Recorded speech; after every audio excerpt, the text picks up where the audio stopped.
नमस्ते। बस ऐसे ही मन किया कि मैं आप सबके साथ कुछ लोक कथाएं जो रीति रिवाजों से जुड़ी हैं उनको शेयर करूं। आजकल कार्तिक का महीना चल रहा है, तो उसमें पूरे महीने तुलसी जी की पूजा होती है, गणेश जी की कहानियाँ सुनाई जाती हैं। तो मैं गणेश जी की कहानी से शुरुआत करती हूँ। गणेश जी की उत्पत्ति की नहीं, गणेश जी की लोक कथा। एक्चुअली जो लोक कथाएँ, लोक रीत रिवाज और लोक कहानियाँ हैं, ये सब पीढ़ी दर पीढ़ी आगे हस्तांतरित हुई हैं। अब कुछ बुद्धिजीवी इसको लिपिबद्ध करने लगे हैं। तो ये, लेकिन वैसे ये मौखिक रूप से एक पीढ़ी से दूसरी पीढ़ी में हस्तांतरित होती हैं। मेरी माँ ने भी मुझे कहानियाँ सुनाई हैं, तो जो मुझे कुछ याद हैं वो मैं आप सबके साथ शेयर करना चाहती हूँ। तो शुरू करते हैं गणेश जी की कहानी से।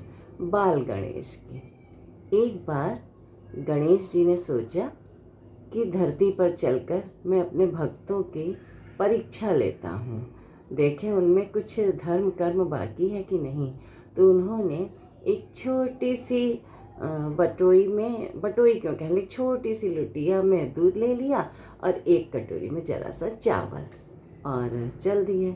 बस लोगों के बीच में सबसे कहते फिरते, जरा कोई मेरी खीर बना दे। तो सब हंसने लगते कि अरे इतनी तो खीर जल के राख हो जाएगी, खीर कहाँ बनती है इतने में।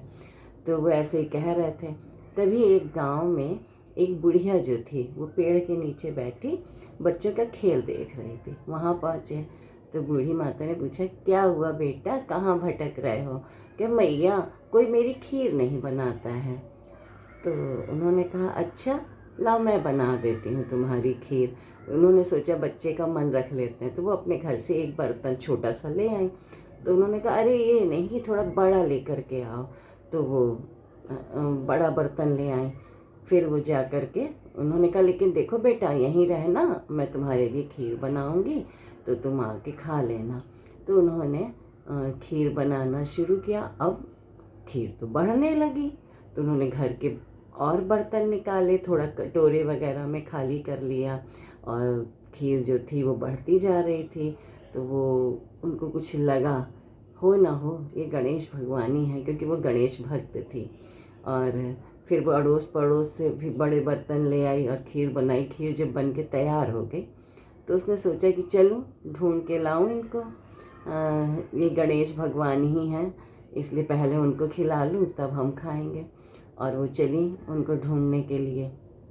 तो वो कहीं दिखे ही नहीं खेलते हुए, तो मंदिर तक पहुंच गई।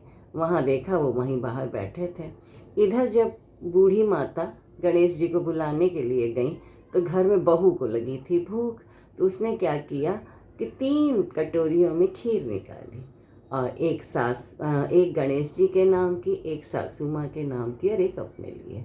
और उनको भोग लगाकर हाथ जोड़ के कि हे गणेश भगवान इसका भोग लगाइए। और उसके बाद उसने खीर खा लिया। खीर बहुत स्वादिष्ट थी। तो उधर बूढ़ी माता जब गणेश जी के पास पहुंची, चलो भगवान मैं जानती हूँ कि तुम भूल जाते हो, चलो भोग लगा लो चल के।